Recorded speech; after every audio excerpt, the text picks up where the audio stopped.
Hello programmers, welcome to my YouTube channel Techie Projects. So in this video I will show you the sign language recognition using Python. So let's open the terminal and run the Python file. It will open the home page where you can click on the start webcam. Then the laptop front camera will open and try to recognize the signs. This is about the sign language recognition.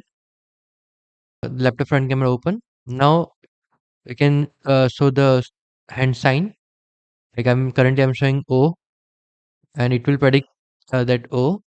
And if you click on the escape button, then it will close the software.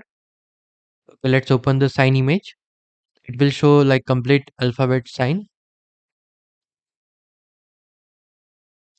This project developed using Python programming language and Tkinter used to develop the graphical user interface. Okay, let's close it and again run the project.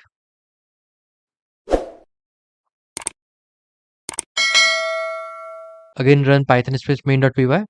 Then click on the start webcam. So laptop front camera will open. Let's check the sign.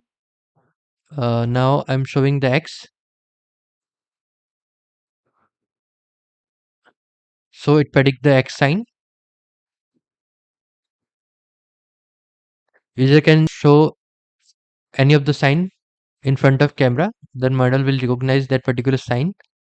Okay, this type of project we're developing related to Python, machine learning, deep learning, AI, OpenCV, web and Android projects. This is the complete project. Thank you friends for watching my video. If you are new, then subscribe channel and share with your friend. Thank you.